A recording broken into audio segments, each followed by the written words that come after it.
Olá pessoas, eu sou o Léo E eu sou o Miguel. e esse é o canal Piuí. Pode tocar o violino porque está começando a quinta parte da saga The Walking Dead. Eu sei, demorou bastante, mas voltamos com tudo para essa temporada que eu já vou adiantar.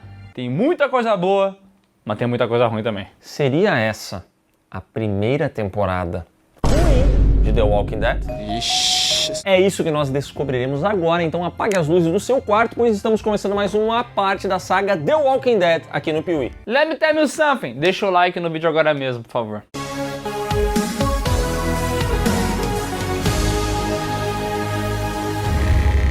Na quarta temporada, a gente viu ela sendo dividida em duas partes. A primeira parte era o Rick se estabelecendo na prisão, tentando arrumar as coisas, mas um velho perigo volta. Philip, o governador, o maldito, invade lá, faz todo mundo sair correndo, todo mundo se espalha, e aí cada grupo de pessoas vai viver seus dramas, entendeu? Tem vários episódios, as pessoas catando latinha, dos outros indo no posto de gasolina, nos outros depilando as pernas, e no final das contas todos se juntam em Terminus, um local que era pra ser muito positivo, mas não era não.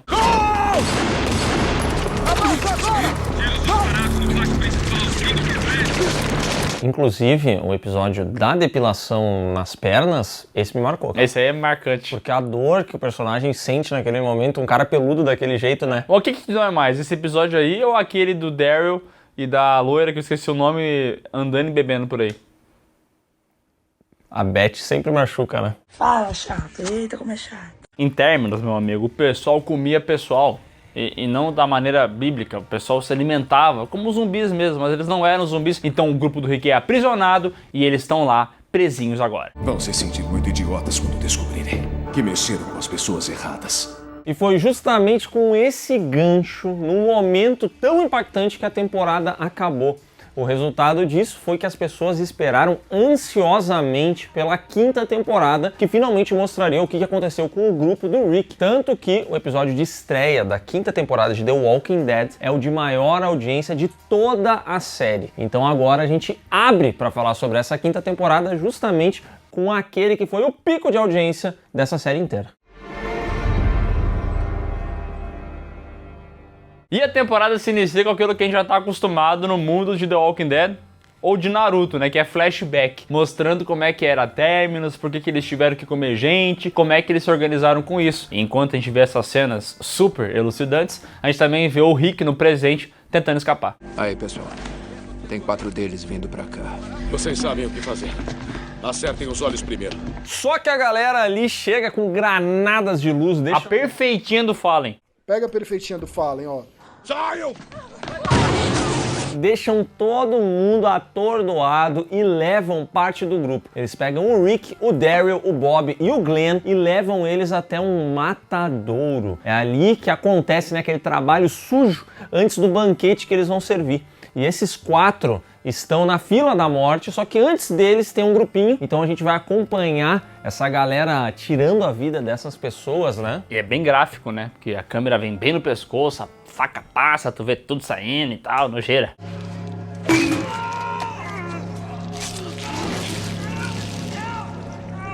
E aí rola essa cena que é bastante tensa, muito bem construída e tudo mais, e na sequência vai chegar a vez da galera ali ir pro saco. Eles até tentam negociar, mas o pessoal de Terminus não quer saber, eles vão matar todo mundo. E é nesse momento que acontece uma grande explosão e o local começa a balançar assim, e aí o pessoal de Terminus pensa assim, olha, acho que corta a cabeça deles, vão ver o que rolou.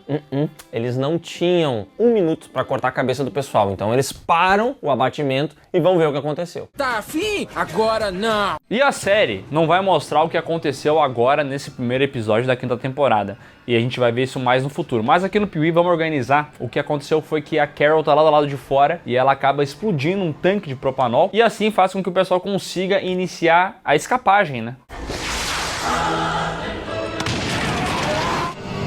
Enquanto o pessoal tá aprisionado lá, a gente vê que o Tyrese e a Carol, eles ficaram do lado de fora. E foi justamente ali que a Carol começou a investigar o que estava rolando em Terminus. Só que eles tinham um refém, um cidadão lá de Terminus estava preso com eles e a Carol falou o seguinte, ó, Tyrese, você fica aqui com a Judith e com esse cara e cuida pra ele não fazer nada, ele tá preso, então ele não vai fazer nada, né? Só que o Tyrese, ele dá bobeira. Ele deixa o cara pegar a bebê como refém.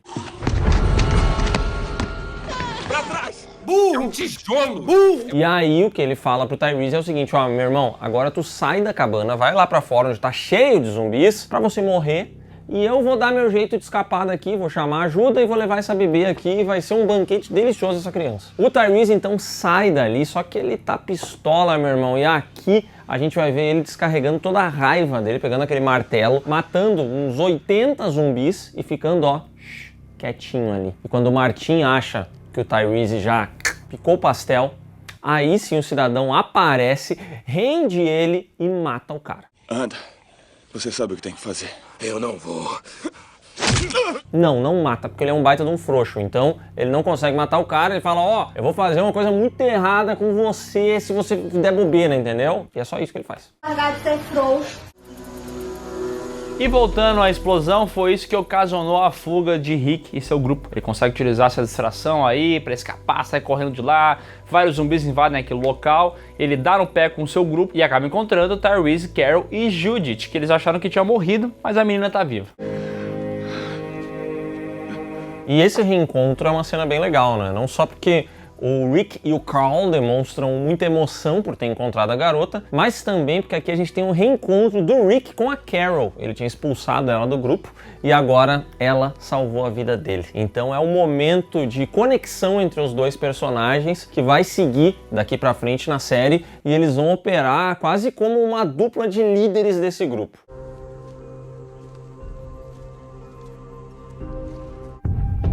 Após saírem de Terminus, é aquela velha cachorragem, né? Que eles têm que encontrar um canto pra dormir, uma árvore pra mijar e eles... Um episódiozinho garantido, né, cara, aí? Aquele negócio de andar pra um lado e pro outro. E eles escutam gritos que vêm de uma igreja. Quando eles chegam lá, eles conhecem o padre Gabriel, ou Gabriel. Um padre que não utiliza armas pra matar os zumbis, porque ele acredita que essas criaturas ainda são seres vivos e ele não poderia matá-los. Não tenho armas de nenhum tipo. A palavra de Deus é a proteção que preciso. Misericórdia. Na igreja, o grupo faz uma vistoria no local, pega ali uma garrafa de vidro, um tijolo, né? Porque isso é muito importante pra botar na mochila, vai saber quando é que vai precisar usar. Mas fato é que o Rick, mesmo aceitando o Gabriel participar do rolê, tá muito desconfiado. O Rick, nessa temporada, ele tá desconfiado o tempo todo, porque ele já passou por muita bosta e ele entendeu que ser bonzinho não leva a nada. Eu só me fodo nessa merda. Inclusive tem um bom diálogo dele aqui com o Carl falando, né, que eles nunca estão seguros, nunca mesmo, e que eles nunca podem confiar em nada e nem ninguém. Você não está a salvo. Não importa quantas pessoas tenha por perto.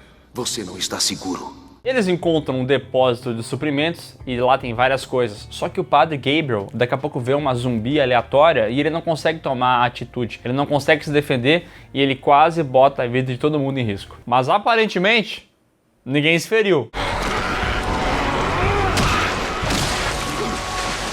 Em paralelo a isso, Daryl e Carol também estão voltando de uma expedição por suprimentos. E aqui você já pode notar um padrão de The Walking Dead, que são as confusões oriundas dessas buscas por suprimentos. Eu tenho a impressão que essa é a maneira que eles encontram de dar uma enchida na linguiça, né? Vamos mandar o Léo e o Miguel catar a bolinha de gude no mato e ali no mato vai acontecer alguma coisa que vai virar um episódio ou vai virar uma outra jornada, entendeu? Sem dizer que a direção e a edição, eu acho que muito influenciados por Breaking Bad, aqui ficam tentando fazer esse rolê de acontece uma coisa, mas tu não sabe o que é. 2 episódios depois mostra o ponto de vista daquele personagem que ocasionou aquilo lá. E eu entendo que eles querem meio que construir a história com pedacinhos e tal, mas às vezes só fica confuso mesmo, né?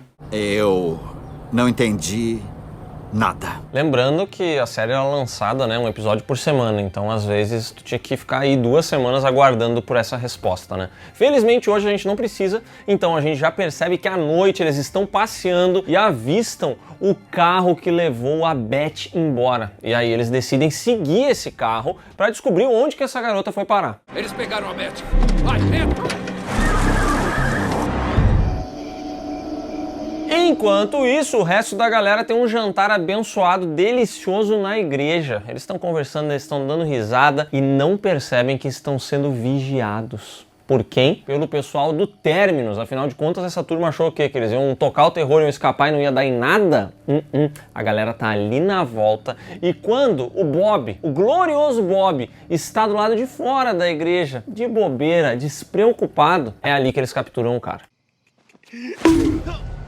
E quem captura ele é o Piá de Merda, que eu não vou lembrar o nome desse personagem, mas é um vilãozinho de bosta que essa série tentou empurrar a goela abaixo. Que é um negócio inacreditável. Pegar esse ator em qualquer beco da estrada e falar assim, olha, tu é um vilão, tá? Seja malvado. E ele faz as falas dele tentando ser malvado, mas é tão patético, cara. Pô, tu veio do governador, que assim, tem seus defeitos, mas é um vilão memorável. Pra esse bosta aqui, que isso? You see, these aren't things that we want to do. They're things we gotta do. Foda-se. E assim, não só pela atuação, né, mas porque também as coisas que acontecem fazem com que a gente veja que ele não é um grande vilão. Por exemplo, eles pegam o Bob e aqui tem uma cena bem forte, que é o Bob acaba ficando desacordado e quando ele acorda, a galera está se alimentando. E nesse momento ele percebe que eles estão se alimentando da perna dele, que foi cortada. E aí tá todo mundo ali fazendo um churrasquinho de perna de Bob, todo mundo gostando. E é uma cena bem forte que tem um final muito interessante, porque é nesse momento que o Bob revela que na última expedição lá, quando o Padre Gabriel fez merda, ele foi mordido. Então toda essa galera tá comendo carne contaminada. E aí a gente tem o final da cena que são eles cuspindo e ficando muito pistola com o Bob. Tô infectado.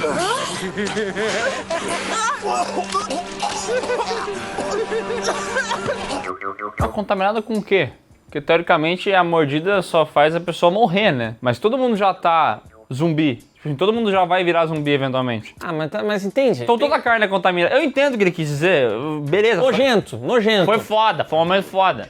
Top. Sabe que tem um gosto de merda, né? Os canibais cospem a carne, mas não matam o Bob. E sim o devolvem pro grupo do Rick como um aviso. Olha, tamo aqui de olho. Daqui a pouco vamos atacar. É um grupo muito inteligente esse de Terminus, né? Parabéns. Que estratégia de batalha é essa de avisar as pessoas que eles estão ali na volta? Este livro aqui, ó. A Arte da Guerra, do Sun Tzu. Aliás, o Bob então se instala ali na igreja e começa a ser cuidado. Que curioso, né? O cara foi mordido aqui no pescoço, mais ou menos, no trapézio. E a infecção, cara, não vem, entendeu? Ela dura tempo. Tem episódio aí que o cara é mordido, 20 minutos depois ele vira zumbi. Mas aqui demorou. No meu caso particular, pelo meu histórico de atleta. É porque aqui ele estava sendo cuidado com amor pela Sasha. E a gente vai ter vários momentos muito foda-se desse casal interagindo ali. Esse é um casal que definitivamente não vingou, né, cara? Nenhum dos dois personagens vingou. Então a gente tem esses momentos de cuidado ali. E a essa altura do campeonato o que a gente quer saber é o que vai acontecer com a galera de Terminus. Só que antes disso a gente também tem que conhecer o Padre Gabriel, porque o Rick encontra umas coisas escritas meio estranhas, ele falando que vai arder no fogo do inferno. Então esse cara fez coisa errada. E o Rick tá desconfiado. Tá escrito assim, Padre Gabriel é um cuzão. Padre Gabriel me deve 100 mil. Cheio de pichação do lado de fora, entendeu?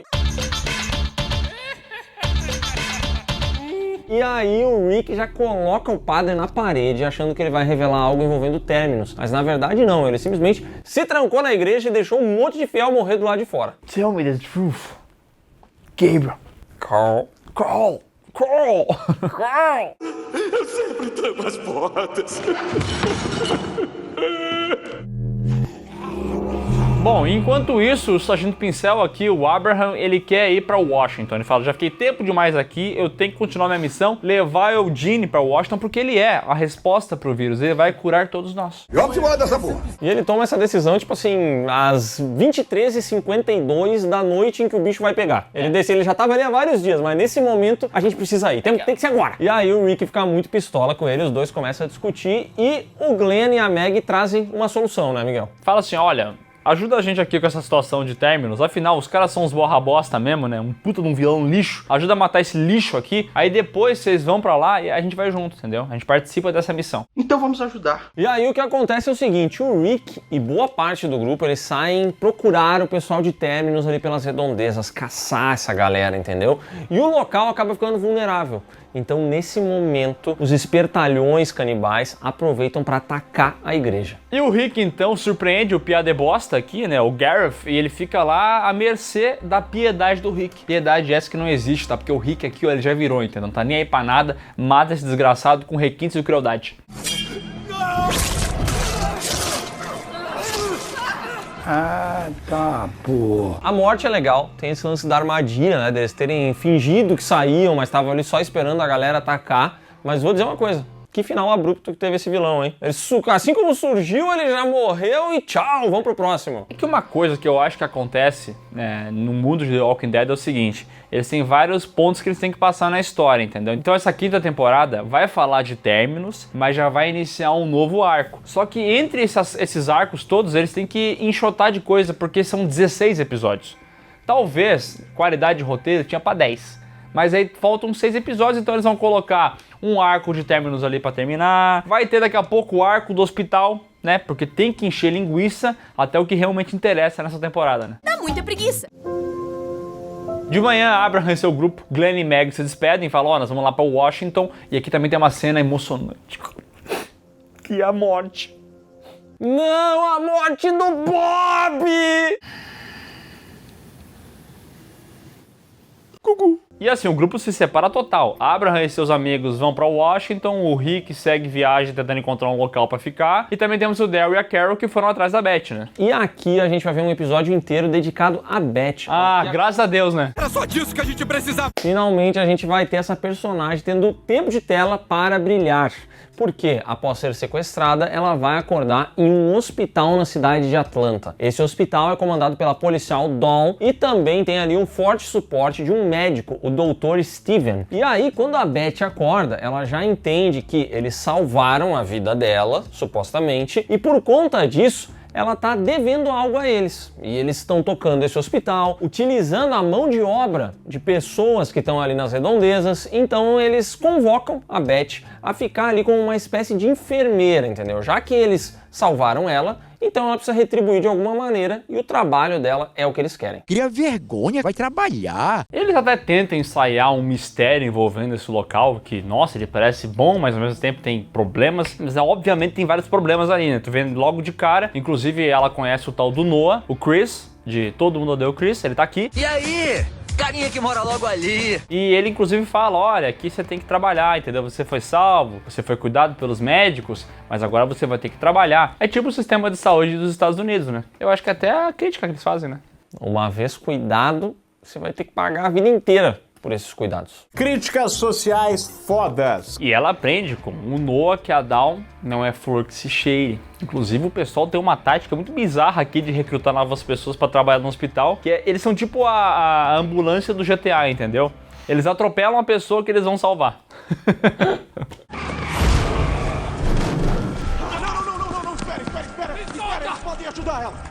Porque daí as pessoas ficam em dívida, elas vão ter que trabalhar. Os caras são, na verdade, grandes empreendedores. Sim. Eles deram um jeito de contratar uma galera pagando muito pouco. Se você tá preso no CLT, ganhando pouco, cansado, sentindo que tá ficando pra trás... Fato é que a Beth e o Noah entendem que eles precisam escapar dali. Ela fala que ela tem amigos, ela tem um lugar seguro, toda aquela história. E aí, então, eles se unem e elaboram um plano de fuga juntos. E isso dá muito certo. Eles vão passando por tudo quanto é lugar, sobrevivem a vários zumbis, passam por policiais. Porém, nesse rolê, o Noah consegue escapar e a Beth acaba ficando pra trás pra comer o pão que o diabo amassou.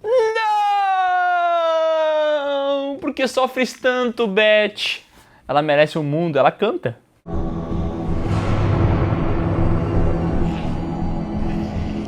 Que mundo é esse tão cruel que a gente vive? Porém, ao voltar, Beth não é mais a mesma. Ela decide que ela vai, matar todo mundo, mesmo que isso custe a vida dela. Eu vou matar todos vocês aqui, hein? Entretanto, quem está nesse hospital também? Carol, que acaba acalmando a Beth e impede que ela faça essa loucura. Bom, e esse aqui é o primeiro episódio da série, na 5ª temporada, que a personagem Beth realmente teve o que fazer, conseguiu mostrar um pouco mais do que ela é, entendeu? Discordo, craque, porque na 4ª temporada teve um episódio dela e do Daryl saindo pra beber. Aí eu perdi no argumento. Teve esse episódio também, só que aqui ela é a estrela, entendeu? Esse episódio é todo dela e pra muita gente ele é considerado o episódio mais chato dessa temporada. E ele é talvez um dos mais chatos da série até então, sabe? Eu não lembro de um episódio tão porre, talvez aquele da Andrea fugindo do governador, que ela tem que entrar em vários lugares e aquela merda. Mas, cara, é insuportável esse episódio, é um porre. Chato. Eu acho que esse episódio poderia ter existido antes, sabe? A gente poderia já ter algum envolvimento com a personagem pra gente se importar um pouco mais, talvez. Mas sabe o que eu acho que é o problema, cara? É que essa atriz é muito ruim. O que ela fez depois de The Walking Dead? Não faço ideia, mas o nosso editor vai mostrar. Porra nenhuma. Após darem cabo da turma de Terminus, Abraham e seu grupo seguem viagem para Washington. Mas no meio do rolê, o Abraham, que tá pilotando aquele ônibus, ele lembra que não deixou o like no canal Piuí. Então ele vai olhar pro celular, fazer isso e acaba tombando aquela desgraça. Caraca. Pra tu ver, né? É melhor deixar o like antes de dirigir. Olá pessoas, eu sou o Legal e esse é o canal Stranger Things, talvez o maior sucesso de todos os tempos da Netflix. O veículo explode, eles têm que matar um monte de zumbis e estão com um grande problema, afinal de contas, eles não têm mais um carro para ir até Washington. Então eles acabam tendo que fazer uma pausa e acabam tendo que buscar refúgio ali numa livrariazinha. E aí, quando chega a noite, a gente vai ter a cena do Abraham e da Rosita. A grande Rosita. Brincando de fazer sacanagem. E o mais bizarro de tudo é o Eugene assistindo isso, né? De camarote. O Eugene, tipo assim, ó. E aí os dois veem que o Eugene tá assistindo e eles falam, tipo assim, esse cara é um maluco mesmo, olha que cara esquisito. Abraham, ele tá espiando de novo. Não se preocupa com ele, amor. Ele é inofensivo. Brutal acabou pro Beta. E quem vai lá assistir também é a Tara. Do nada ela aparece ali, pergunta o que o Eugene tá fazendo e o Eugene fala, tô assistindo. E a Tara pergunta, por que você é assim, cara? Daí ele dá uma explicação da vida dele e tal. Mas no meio do papo, ele meio que deixa escapar que talvez ele tenha sido responsável por esse ônibus tombar. O ônibus capotou por culpa minha. Devia ter parado antes de chegarmos à estrada. Podia ter matado a gente. No dia seguinte, Abraham quer seguir viagem, mas o grupo meio que entende, olha, tem vários zumbis aqui na frente. Mas vamos mesmo assim, o Abraham é esse cara cabeçudo, ele pega e vai pra frente. E o Glenn começa a discutir com ele. No meio da briga, vários zumbis chegam, vão dar cabo de todo mundo, mas o Eugene aparece com suas habilidades bombeirísticas e joga um jato de água nos zumbis e eles morrem. Cara, que a carne deles estava podre. E a pressão no caminhão de bombeiro, irmão, não tem. É uma mangueira muito braba, entendeu?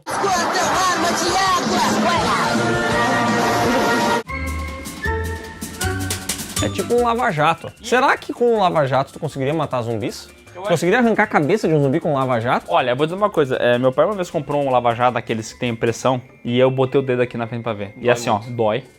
Não cortou o dedo, mas dói. Só que eu não sou podre que não zumbi também, né? Então também não sei. Eu acho que isso é um trabalho para os Mythbusters. O fato é que o Eugene soluciona o problema e o pessoal até olha pra ele falando, nossa, ele não é tão inútil assim. Ele é um baita inútil. Não é tão inútil assim. Só que daqui a pouco a gente entende que ele sim é um baita de um inútil, porque no meio de uma treta, quando os zumbis atacam, Abraham briga com Glenn e tal, é uma confusão generalizada, o Eugene deixa escapar que ele não sabe de cura coisa nenhuma. Eu não sou cientista! Não sou cientista! Eu menti! Não sei como curar isso. Filho da puta!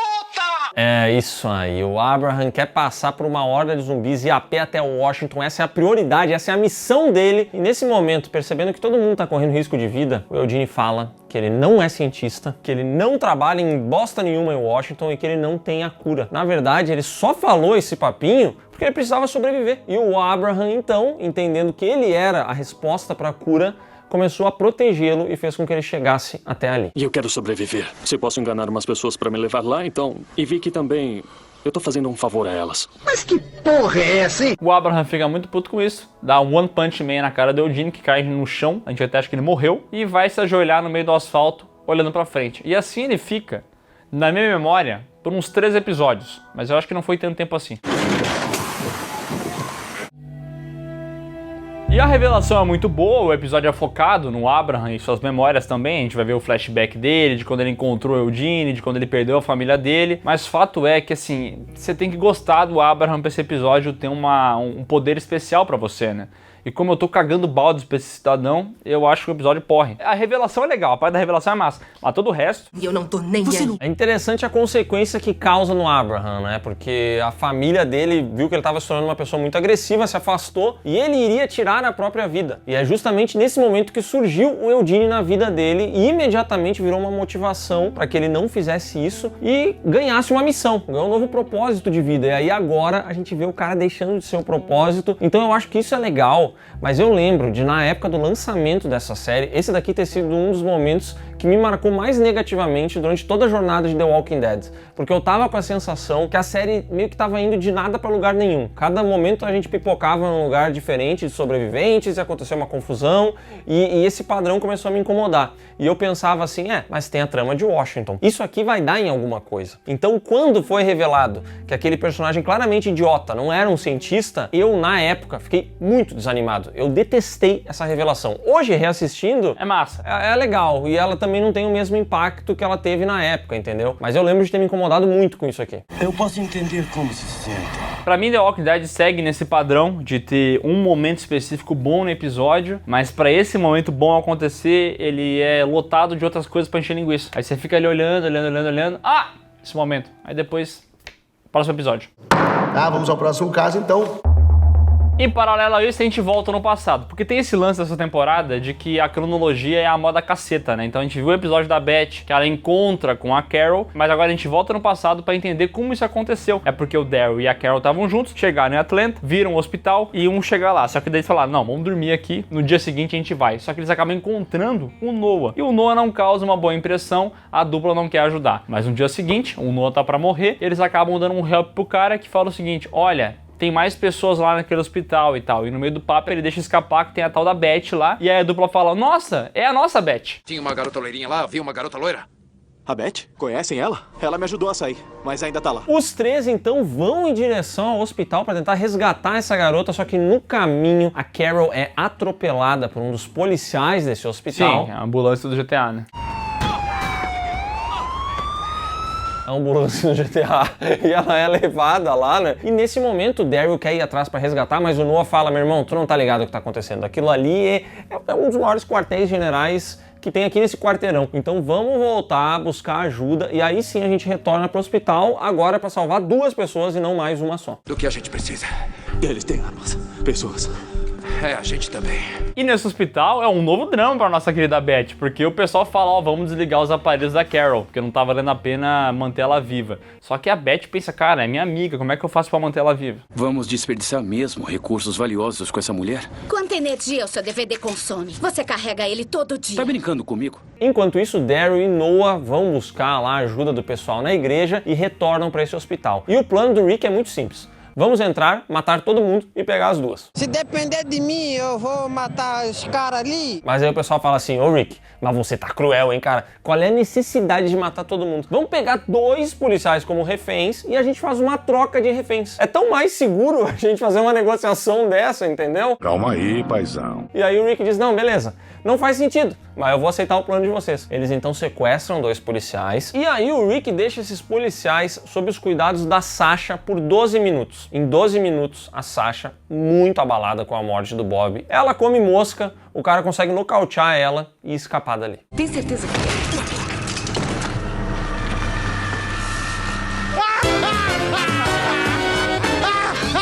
O policial refém escapa, mas o Rick tá poucas ideias. Então agora ele vai ser o GTA na vida dessa turma, entendeu? Porque ele vai aparecer, vai atropelar o cara, só que em vez de levar ele depois pra ser socorrido, ele vai matar o cara, sem nenhuma dó nem piedade. É que o Rick de barba grandona assim, não tá nem pra nada. Ele não tá nem aí, cara. Você vai morrer. Todo... Rapaz, tá certo isso?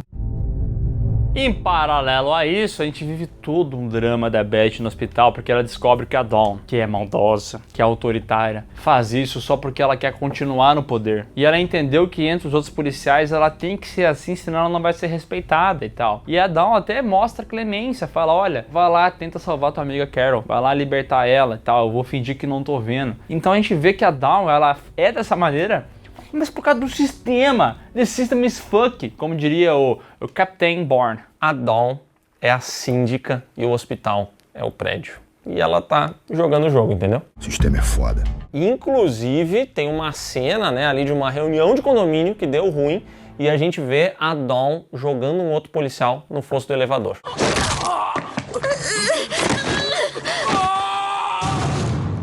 Já na igreja, o padre havia fugido. Motivo? Um merdeiro. Mas ele é encontrado por Cole e Michonne, que então perguntam por que ele fez isso. Ele tá num drama dele infinito, que não acaba jamais. E nunca vai acabar o drama desse padre. Ele é padre. Ele é chato! E em paralelo a isso, também chega lá na igreja Abraham e sua equipe, todo mundo fudido da cabeça porque o Eugene é um bosta. É isso. Estão de volta. O Eugene mentiu. Não pode ajudar. Filha da puta, hein? Mas como eles já não têm mais que ir pra Washington, então essa galera toda decide que vai ir até o hospital pra ajudar o Rick. Vamos sair logo daqui e salvar a sua irmã.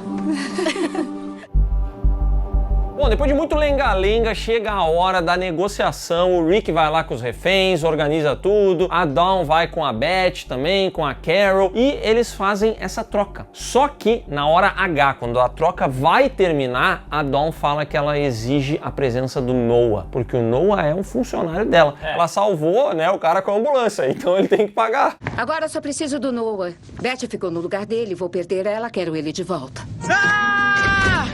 Eu quero salário! Você está preso! Vamos, para de resistir! E ela fala assim, cara, o nosso olheiro viu o Noah e falou que ele ia ser um puta zagueiro. Nossa, cara, uma partida assim, olha, de várzea em Caxias do Sul, partida de futsal. Calcule a promessa que era esse cara. Ele era uma promessa, então ela fala, eu exijo o Noah no meu grupo. A Beth fala, ah é? Deixa eu falar um negócio no teu ouvidinho aqui, ó. Só quero te falar que tá uma vagabunda. E corta ela, e no meio desse corte também a Dawn acaba dando um tiro na garota Beth, que cai no chão, câmera lenta, loucura, meu Deus. A Beth morre ali.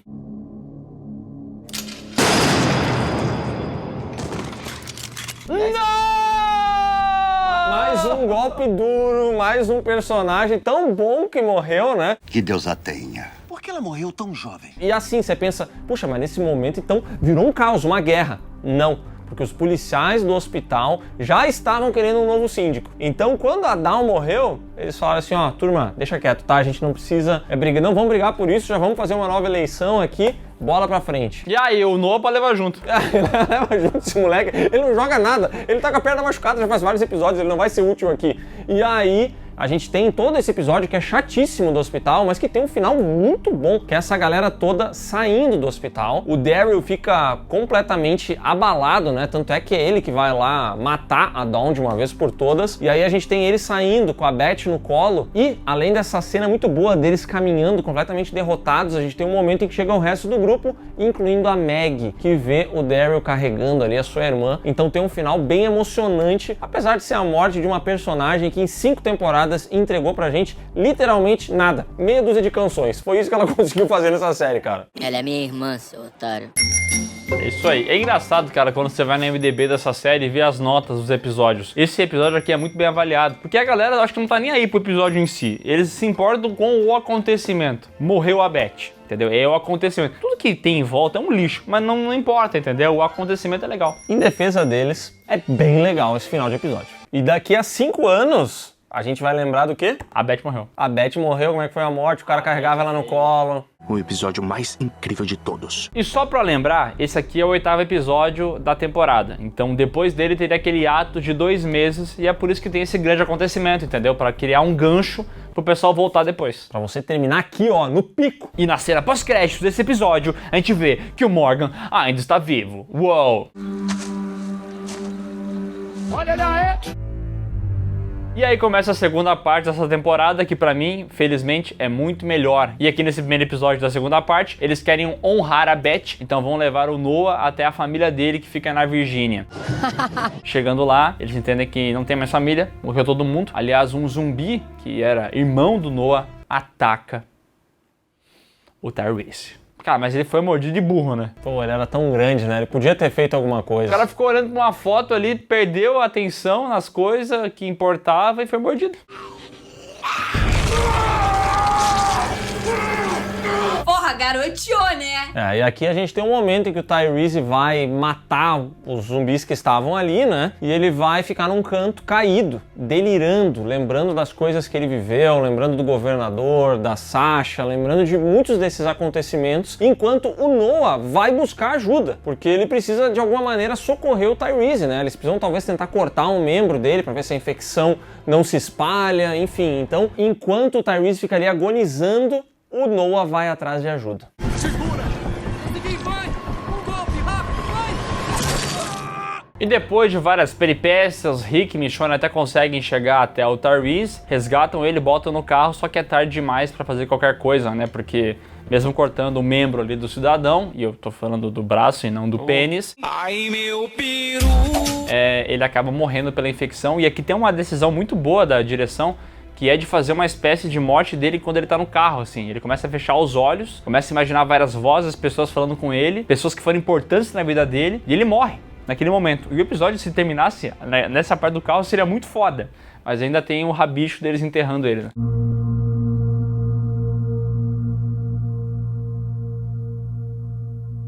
Era mesmo necessário. E por mais que essa cena e essa morte não sejam tão chocantes e tão espetaculares quanto a da Beth, por exemplo, como o Tyrese era um personagem genuinamente carismático, então é uma perda que, de fato, eu diria que ela é até mais sentida do que a da personagem Beth. Óbvio. E pra mim, assim, eu falo da minha opinião, né? Eu acho que é muito mais bem dirigido esse episódio, sabe? O jeito que eles utilizam o lance das memórias dele, das vozes. Tipo assim, a morte inteira não é só um acontecimento. Tipo, a morte permeia todo o episódio. Então eu acho que o impacto desse acontecimento é maior pra mim. Muito triste, na verdade.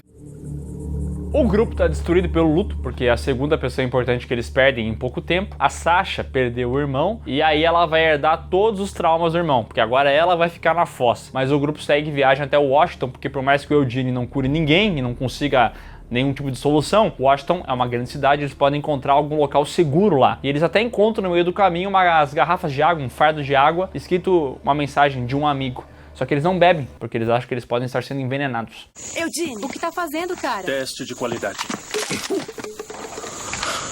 Muita coragem não é bom não, né? Só que felizmente começa a chover, então eles recebem água do céu, eles não precisam tomar aquela ali, e aí eles têm um momento de alegria, que é muito bom, porque às vezes essa série fica só nessas coisas mais pesadas, né? E aí quando acontece esse momento que a gente vê o lado humano deles celebrando a chuva, isso é muito bom. E na sequência, né, logo após essa chuva, a gente também vai ter uma outra coisa que acontece com frequência, que é o grupo precisa buscar um local para passar a noite. É porque a chuva ela veio com tempestade, né? Não veio calma. Tá chovendo e repangalejando. Aí eles vão até um celeiro, se reúnem lá dentro e vão ter que encarar uma tempestade que, olha, quase destrói o celeiro inteiro.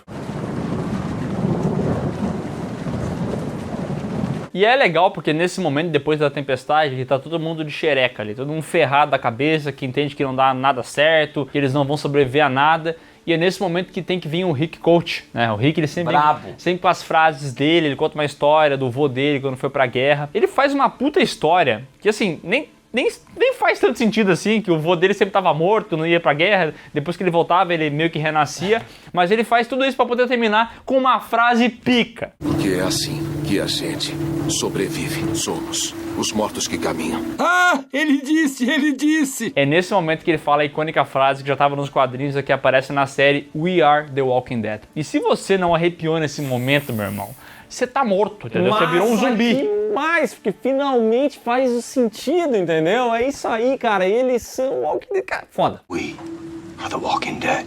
Ai, arrepiei. Tô tudo arrepiado. E na calada da noite, zumbis tentam atacar aquele local, mas aí que é legal porque o grupo mostra que ele é unido. Eles se juntam e conseguem resolver o problema. E pra mim, por isso que essa segunda metade é tão melhor. Porque ela funciona enquanto grupo, né? Tipo assim, antes era tudo espalhado, um grupo vai pra lá, outro vai pra cá. Aqui é o grupo inteiro se ajudando e funcionando, sabe? Chovia o caralho! Choveu pra caralho aqui em Belfort Roxo! No dia seguinte, eles são encontrados por um tal de Aaron, que promete ajudá-los. E aí o cidadão explica que ele é de uma comunidade próxima ali, um local muito seguro, e que eles estavam observando o grupo porque eles precisam de reforços lá. É a escola do hospital, só que em vez de atropelar pessoas, eles ficam de olho e oferecem inclusive água. Ele fala, ó, fui eu que deixei aquelas garrafas d'água para vocês, eu notei que vocês não tomaram e tudo mais, mas eu gostaria de vir aqui abrir, né, esse processo de recrutamento para vocês irem até a comunidade. Ele quer que a gente faça um teste para virarmos membros. Mas vamos lá, o Rick já passou por tanta pica, que ele já tá vacinado. Ele sabe que isso aí é bom demais pra ser verdade, ele fica desconfiado, bota o cara na parede, prende ele, começa a fazer um verdadeiro interrogatório pro cara liberar a verdade, e o cara vai dando um ponto atrás do outro que faz muito sentido. Tipo assim, ele consegue ser convincente, mas o Rick não acredita. Se não for com palavras, E nem com essas fotos. O que eu preciso fazer para convencer de que isso é real? E aí o cidadão disse pra ele, eu não estou sozinho, eu vim com outra pessoa dessa comunidade que tá num carro, não sei em que local. Mas fato é que parte do grupo vai atrás desse brother do Aaron, enquanto o Rick tem que ficar ali cuidando do Aaron e da filha dele também, né? Que tá ali, tem que ter cuidado, se alimentar. O Léo, que é um pai, sabe a dificuldade que é cuidar de um bebê. Essa criança de 8 meses fez uma compra no meu cartão de crédito. Cara, e eu vou dizer, tá? Eu que já reclamei dessa série com esse bebê, porque esse é o bebê mais silencioso do mundo, bebê que não come, bebê que não chora, bebê que não faz nada, é um saco de batata essa criança. Aqui, nesse momento, o Rick, que tá todo desconfiado, ele precisa de algum tipo de alimento pra criança. E aí o cara fala, ó, ali na minha mochila tem uma geleia de não sei o quê. Purê de maçã. Purê de maçã. Você pode dar pra ela. Por que o cara carregava purê de maçã também? Eu não sei, tá? Mas ele tinha purê de maçã. É bem nutritivo. E aí o Rick vai, pega o purê de maçã, faz o cara comer pra ter certeza que não tá... Eu já odiava purê de maçã. Odeio purê de maçã. Aí o cara não gosta de purê de maçã, ele não quer comer, e tem essa parte do texto que é legal, né? Porque cria uma certa tensão, tu não sabe se o cara tá mentindo ou não, mas no fim das contas o purê de maçã era bom, ele dá pra garota, e de certa maneira a desconfiança dele dá uma baixada nesse momento, então é uma cena bem legal. Sabe, você parece um cara legal. No fim das contas, o grupo, no meio dessa correria para ir até lá, eles veem um sinalizador sendo jogado, aí o Aaron fica com medo que o outro cara esteja em maus lençóis, mas eles chegam até o tal do Eric, que também é o namorado do Aaron, e ali eles começam a conversar, se entendem, e na manhã seguinte, então, o Aaron leva o Rick e toda a turma dele para essa comunidade segura chamada Alexandria. Em Alexandria todos são bem recebidos, Rick finalmente pode tomar um banho, o grupo inteiro pode tomar um banho, com exceção do Daryl, que esse filho de uma p... Eu acho que ele tem hidrofobia, ele não toma banho, ele sempre tá com aspecto de sujo, é uma coisa que incomoda, cara. Pô, pelo amor de Deus, toma banho, na moral. E isso virou um padrão na carreira do ator depois, né? Que todo papel que ele faz, seja num game, seja numa série, seja num filme, ele tem esse aspecto de sujo, entendeu? Então talvez na vida real o ator não tome banho. Parece que tu tá perto de um esgoto, né? Eu tenho a teoria de que o Kojima botou uma mecânica de tomar banho em Death Stranding só pra gente poder aliviar toda essa tensão que a gente teve durante anos de ver The Walking Dead e ver que esse cara não se banha, entendeu? Então no jogo ele te dá essa possibilidade. Impressionante demais essa cena. Kojima, o que você fez? Aliás, mais uma vez, cenas de banho maravilhosas, tá? Porque essa série aqui, se tem uma coisa que ela sabe fazer, é cena de banho, cara. Você sente o prazer dessas pessoas tomando um banho, entendeu? O Rick tirando a barba e tal. Ah, maravilhosa essa cena. Tomando um banho pra relaxar, pra sair com o meu gato. Ah, só uma coisa, antes da turma tomar banho, eles também têm que responder os desejos bizarros da líder dessa Alexandria, que é de fazer vlog, né? Ela adora gravar as coisas, o sonho dela era ser youtuber, né? Mas ela virou política, que é o segundo cargo que menos trabalha na história, só perdendo pra youtuber. Então é isso, dá like no vídeo, compartilha. Diana Monroe é a líder da comunidade que faz um interrogatório com a turma e por alguma razão ela grava esse interrogatório. Eu não sei o que ela vai fazer com essas gravações no fim do mundo. Postar. Mas ela grava, talvez ela queira ter provas, né? Se o Miguel fala uma coisa, o Léo fala uma outra muito diferente, assim. Então ela grava toda essa turma, fala que há muito tempo eles não aceitam ninguém novo ali, mas agora essa galera é bem-vinda, ela oferece uma casa pra cada um, e daí o Rick, que tá desconfiado, diz assim, não, nós vamos dormir todo mundo na mesma casa. Vamos todo mundo usar o mesmo banheiro também, não vamos usar 2 banheiros, não. We can all live together. Parecem mansões. E estão dando as 2. E tem um lance do trabalho, né? Cada um recebe uma função ali. É nesse momento em que o Rick volta a usar a roupa de xerife dele, porque ele vira essa figura dentro de Alexandria, né? Ele vai ser esse cara da lei que vai cuidar para que as coisas fiquem em ordem. E a Michonne vira assistente do xerife. Olha o drip. E a Carol vira cozinheira. Se pudermos manter isso entre nós duas, é meio que o segredo desses cookies. E é muito legal a Carol virar cozinheira, porque ela tem essa skin de cozinheira, a cara dela é de cozinheira, mas no fundo ela não é isso, tá? No fundo essa mulher tá traquinagem, então ela vai operando, descobre ali no meio do rolê que os caras guardam armas em um certo ponto, e começa a ser esse probleminha, começa a colher informações pro Rick. Tem 2 armários cheios de armas, tudo jogado lá. Eles não as usam, nem vão saber que sumiram. Inclusive, ela e o Rick têm uma conversa onde ele fala o seguinte: esse pessoal aqui é tudo frouxo e eu não sei não, vamos ir analisando a situação, mas se eles derem bobeira e for necessário, nós iremos tomar o local. Então eles dois começam a engenhar um plano para assegurar que eles tenham armamentos, né, no caso de alguma coisa sair do controle, para que eles possam render todo mundo e assumir o controle de Alexandria. Não vamos falar nada. Isso fica aqui. Mas isso é enganar. Inclusive, esse roubo acontece durante uma festa ali da cidade que tá rolando, né? A Carol sai na surdina, vai roubar as armas, acaba sendo avistada por um garotinho e ela diz pra ele...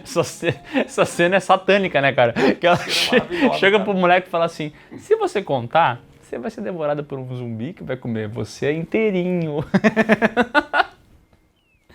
Mas ela faz isso justamente pra ameaçar o garoto pra não dar com nenhum nos dentes, né? E se contar, uma manhã você vai acordar, os monstros virão e você não vai poder fugir quando forem te pegar. Novo trauma desbloqueado. E esse menino é filho da Jessie, a vizinha gata. O Rick, no meio da festa, começa a conversar um pouco mais com a Jessie e tudo mais, e a gente já dá pra ver, assim, que ele tá doidinho pra meter um par de chifre no marido dessa mulher, que é o tal do Pete, o médico ali de Alexandria. E ele é uma figura importante, porque ele é o único médico que eles têm ali, entendeu? O que você tá fazendo? E esse episódio é um jantar na casa, entendeu? O episódio inteiro é sobre isso, sobre essas tretinhas e tal, e muita gente vai desgostar porque não tem ação, não tem matação de zumbi, coisa arada. A única coisa que vai ter de zumbi aqui é o momento que o Daryl vai junto com o Aaron lá catar um cavalo, só que o cavalo vai ser atacado por zumbis. Só tem isso, porque de resto é a casa e esse jantar.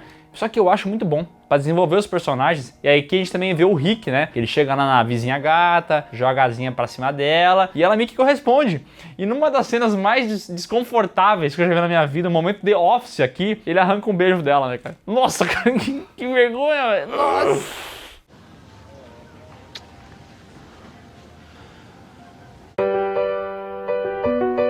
Mas fato é que, por mais que ela tenha ficado meio desconfortável, ela não negou fogo, então a gente fica pensando, daqui a pouco vai dar alguma coisa. Mas você é safado, né? Os dias vão se passando em Alexandria e em determinado momento o sistema de energia do local dá problema. Aí o Glenn, junto com o Aiden, que é o filho da Diana, eles meio que comandam uma equipe para ir atrás do que é necessário para eles consertarem isso, né? E quem tá junto nessa equipe? Ele mesmo, Rafael Portugal, orgulho nacional, que participa aqui dessa série. Que isso, gente? Tá acontecendo aqui? E também tem o Eugene, tá? E essa galera toda vai então a um local procurar essas peças, só que no meio do caminho eles acabam sofrendo um ataque e, por mais que o Glenn tente orientar os caras, tipo assim, cara, não faz merda, segue o que eu tô fazendo, que eu sei o que eu estou fazendo. O filho da Diana e o amigo dele, eles são merdeiros, entendeu? Eles não entendem nada de matar zumbi, eles não têm experiência nenhuma, eles começam a fazer cagada em cima de cagada, e numa dessas, o filho da Diana atira numa granada que estava em um zumbi, isso causa uma explosão que acaba empalando ele. Cara, coitado, velho.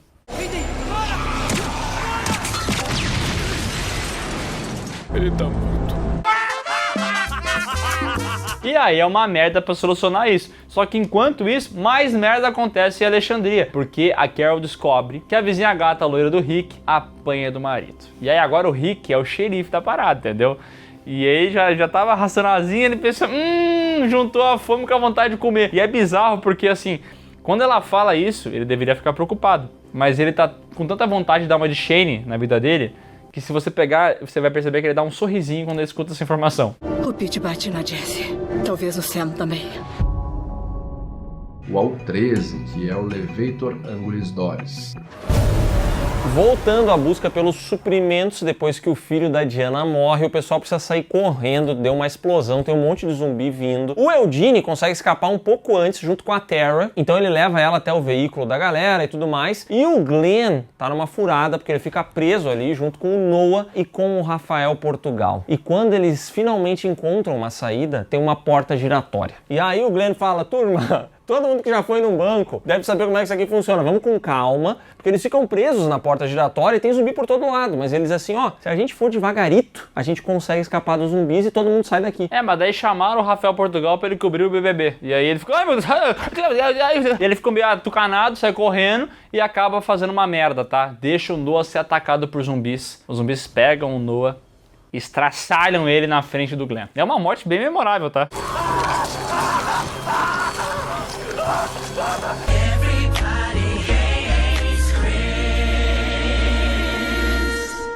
muito memorável, até porque o Steve Yeun, que é o ator que faz o Glenn, ele é muito bom. Esse cara é muito bom. Então, quando o Noah morre, a reação dele ele perde o chão. Vou dizer, o ator até salva essa cena aqui e salva também o personagem, porque se você reparar, com a entrada da Michonne no grupo, com a importância da Carol, com o Daryl sendo o braço direito do Rick, meio que o Glenn fica um pouco escanteado nesse rolê. Então essa temporada ele não tem muito o que fazer, mas felizmente esse momento aqui salva o personagem. Tá, tudo bem.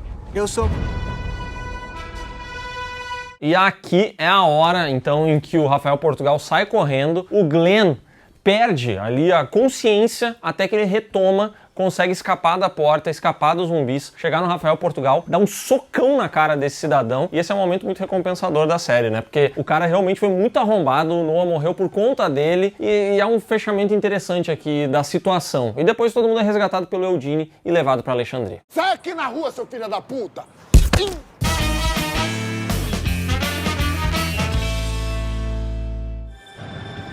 Voltando pra Alexandria, o cerco começa a fechar pro Rick, porque aquele pai desgraçado chega lá pra Diana e fala, olha, você não pode confiar no Rick e no grupo dele, tá? Os caras são uns merdeiros de marca maior, entendeu? Eles vão chegar... Pensa nos caras que estacionam em vaga de idoso. Não dá like no vídeo. Usa a internet Wi-Fi do vizinho. Carro rebaixado, tem que ir bem devagarinho na lombada. E o som no talo, né? O plástico tremendo. Não pode confiar neles, são perigosos. Tu vais ter teu fim, seu pai desgraçado. E a Diana escuta isso aí, fica preocupada. A Meg também ouve e fala, isso vai dar ruim. Mas por enquanto, nada acontece ainda. Porém, quando o grupo do Glenn chega falando que o filho da Diana morreu, aí dá problema, né? Eu vou matar essa desgraça. Aí ela acabou de ouvir do padre que eles não são confiáveis. Então ela já liga todos os alertas possíveis. E o Rafael Portugal, que voltou, vai no ouvidinho dela e fala, esses caras são todos uns cuzão, eles que mataram, eles que fizeram. Ele obviamente não vai falar que ele foi o responsável pela morte do Noah, né? Então ele conta uma outra historinha, enquanto o Glenn vai até o Rick e fala a verdade e tudo o que aconteceu. Queriam ir embora. Eu não. Ele queria fugir. Eu não ia deixar ele. Olha a audácia desse filho da... O Rick escuta isso aí, já tá com ódio também da situação da vizinha dele e fala, eu vou acabar com essa porra dessa história da vizinha apanhando aqui, eu vou lá trocar uma ideia com ela. Chega na casa, fala com ela fala, olha, não se mete porque ele é médico, ele é importante. Inclusive, a Diana fala isso pro Rick, olha, a gente sabe dessa história que ela tá apanhando, mas é que ele é um médico do grupo, ele é muito importante. Só que o Rick não tá nem aí pra nada. Quando ele chega na casa da vizinha e escuta que o marido dela continua violento, ele fala, eu vou pegar esse cara, eu vou arrebentar. E quem aparece na casa lá nesse momento? O marido da vizinha. Rick? O que faz aqui? E aí, meu irmão, começa um dos grandes barracos da televisão americana. Isso aqui é casa de família, entendeu? Começa a brigação. Começa a lutaria, é o xaropinho falando no fundo. É uma loucura e os dois vão parar no meio da rua de Alexandria. E ali o Rick, ele tá com tanta raiva, mas tanta raiva, ele quer tanto matar esse cara, que ele começa a ameaçar outras pessoas, os civis ali de Alexandria. Na moral, essa é a skin do Rick, com a cara ensanguentada, apontando o revólver pra todo mundo e falando, vocês vão fazer o quê? Vocês vão me parar? Vocês vão me parar, cara? Esse momento é foda, velho. Você está falando comigo?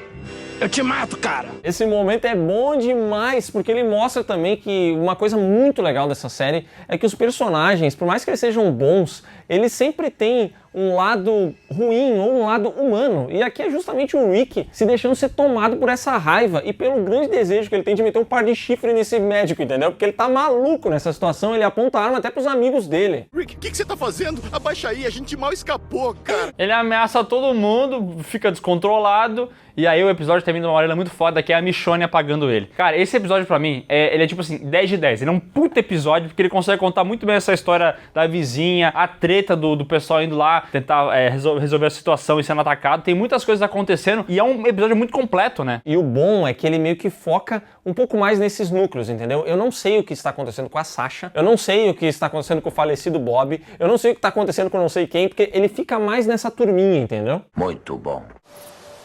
Esse, pra mim, seria o episódio pra terminar a temporada. Mas o pessoal achou prudente fazer mais um. E esse episódio é maior, ele tem 1 hora, que não precisava, mas tem. E ele começa com o Morgan, isso mesmo, a gente viu lá no final do 8º episódio. Aqui a gente tem um início de episódio focado nele. E aqui o Morgan vai acabar se encontrando com uma seita, os Wolves, os Lobos, que ao longo de toda a temporada a gente viu em alguns momentos um ou outro zumbi que tinha uma letra W na testa. E aqui a gente descobre que eram marcações dessa seita, que é dizimada pelo Morgan. O Morgan ele ficou muito bom na vareta. Pega a vareta. Cara, e depois que ele virou o Donatello, ele realmente tá muito brabo. Ele bate com o pau na cara de todo mundo e é isso aí.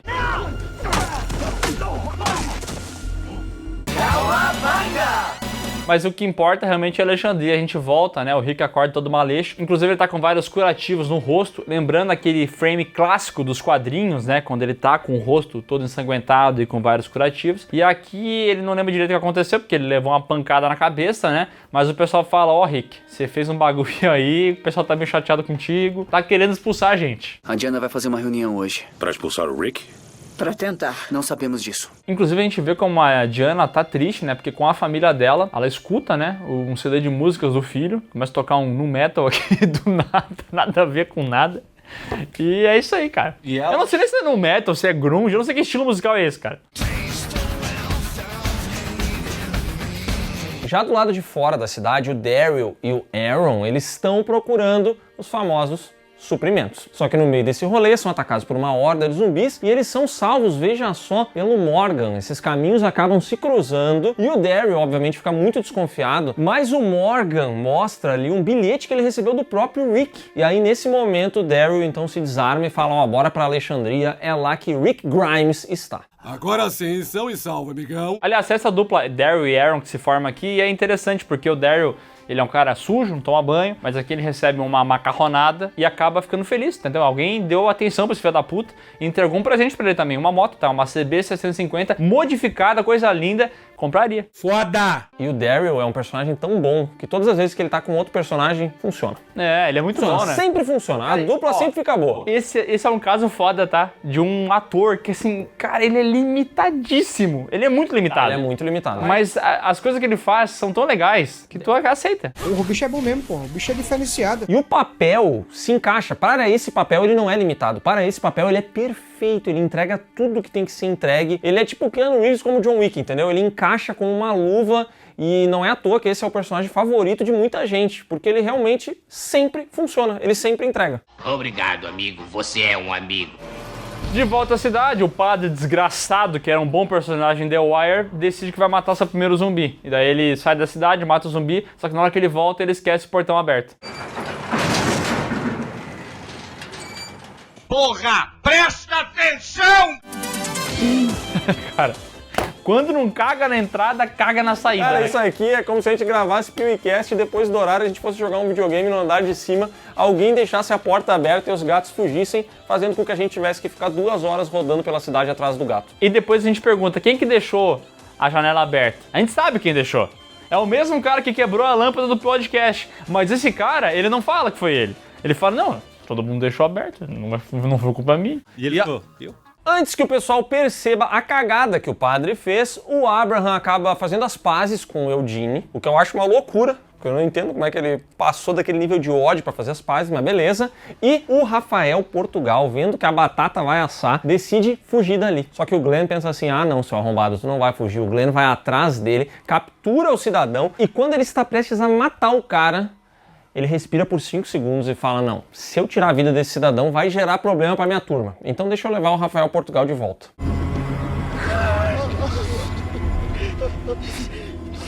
O Rick acorda, todo fudido, enquanto o pessoal tá fazendo um referendo pra saber se o Rick deve ser xerife ainda, se o Rick deve ficar no grupo. Uma reunião de condomínio, mais uma. Vamos conversar sobre o que aconteceu. Rick Grimes. Vamos falar sobre como ele tinha uma arma e vamos falar sobre o que ele falou. E aí o grupo do Rick defende a honra do cabra, né? Olha, esse cara aqui me ajudou a atravessar a rua quando eu não precisava, uma vez ele me entregou uma xícara de café, todo mundo limpando a barra do Rick, né? E o Rick, enquanto isso, não aparece na reunião. E a mulher até fala, Diana, cadê o Rick? Cadê o Rick pra se defender? O Rick, ele tá ocupado fazendo o quê? Matando zumbi, porque aquele portão aberto que o padre desgraçado deixou, fez com que um zumbi entrasse.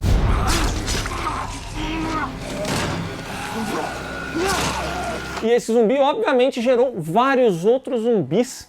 E agora, quando o pessoal vai ver, o Rick tá dando cabo de uma horda de mortos-vivos e ele tá, inclusive, provando um ponto que ele defendia desde o início da temporada, de que eles deveriam sim estar armados em Alexandria, eles deveriam se preocupar com segurança, porque não é assim, não é o muro a prova de tudo. Não é bagunça. Não é bagunça, entendeu? Então, nesse momento aqui, isso serve não só como uma resposta a tudo que ele refletiu, mas também a reunião de condomínio, que tá falando que o cara não serve pra nada e ele tá lá fora matando um monte de zumbi. E como é que o Rick prova o ponto dele? Assim como ele faz em todo final de temporada. Farmação de aura absurda, discursinho e todo mundo quieto ouvindo, entendeu? Porque quando o homem fala, os outros abaixam a orelha. Eu não me arrependo pelo que eu disse ontem. Eu me arrependo por não ter dito antes. Vocês não estão prontos, mas terão que ficar.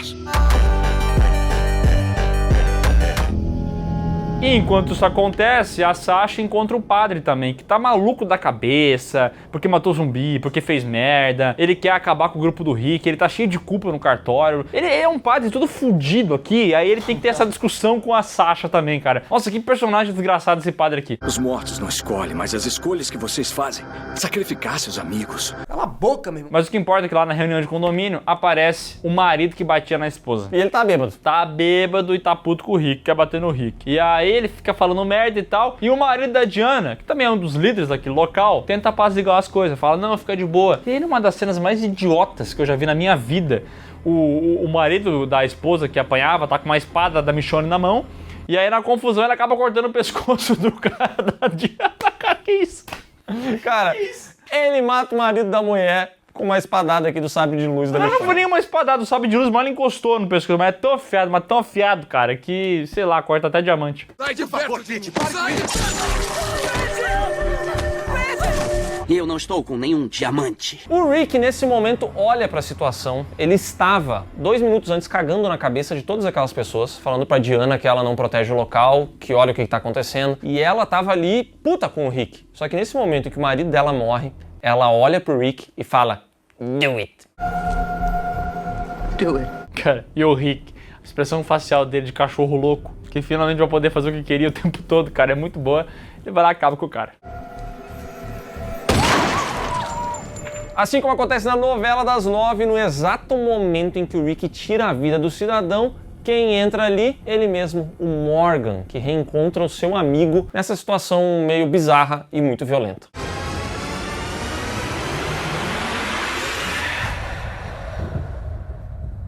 E numa cena pós-crédito a gente vê uma referência aos lobos que estão soltos por aí, mostrando que essa vai ser a grande pica da 6ª temporada. A 5ª temporada de The Walking Dead foi o pico de audiência dessa série. De todas as temporadas, essa foi a mais assistida e pra mim isso é muito curioso porque ela tem vários cliffhangers já deixados pela 4ª temporada que vão se conectar e que fazem as pessoas querer assistir. Mas na minha opinião, a primeira metade dessa temporada aqui é muito inferior à segunda metade. Então eu até acho que pode ter acontecido, mas eu não tenho certeza, tá? De que algumas pessoas meio que foram se perdendo pelo caminho. Eu não sei se todo mundo que começou a assistir terminou, tá? O episódio mais assistido de toda a série foi a estreia da temporada, então alguma queda aconteceu ao longo do caminho. Eu também concordo que tudo que envolve Terminus está abaixo daquilo que acontece em Alexandria. Alexandria é muito interessante. Terminus parece uma encheção de linguiça que foi colocada aqui para ter mais um rabicho de temporada, essa é a história dos 16 episódios que a gente já vem comentando. Mas ainda assim, o que acontece em Alexandria eu acho muito legal. Eu ainda gosto muito da maneira como eles apresentam as coisas. A Diana em si e o filho dela, eu acho que são boas adições para a série. Meio que configuram um sistema diferente, né? Porque não é eles chegarem num lugar e o dono ou o comandante ser uma pessoa muito malvada. Não é isso. De fato, é uma pessoa que quer fazer as coisas darem certo. Então tem um setup um pouco diferente do que a gente já viu. Eu não tinha assistido essa temporada quando eu vi muitos anos atrás. Assistindo agora, percebi que eu não tinha visto nada da 5ª temporada. E o que aconteceu foi o seguinte, a primeira metade eu tava empurrando com a barriga.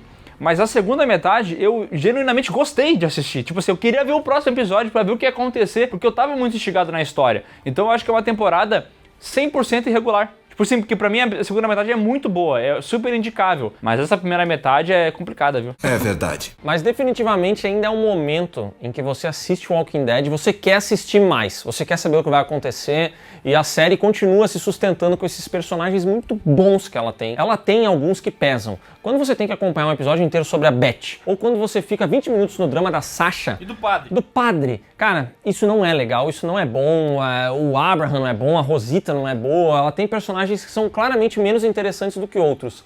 Mas o grupo, quando ele se une, o grupo inteiro em Alexandria, vivendo os dramas daquele local, é muito legal. E eu confesso que a partir daqui, a minha memória, ela já meio que está acabada sobre o Walking Dead. Então eu não vejo a hora de chegar na 6ª temporada e poder viver tudo isso de novo, como se fosse a primeira vez. O pessoal fala que a 6ª é bem ruim, tá? Droga! Então é isso, pessoal. Se você gostou desse vídeo, dá um like aqui embaixo, se inscreve no canal, marca o sininho e comenta sua opinião a respeito da 5ª temporada. Você ainda gosta ou aí o boi já foi com as cordas? E não se esqueça de conferir aqui na descrição os links que vão levar você para as nossas redes sociais, para as lives do Miguel e para o PeeWeeCast, o podcast do canal Piuí. Também tem as camisetas do Piuí lá na loja. Acesse e confira todas elas. Hoje eu tô que tô.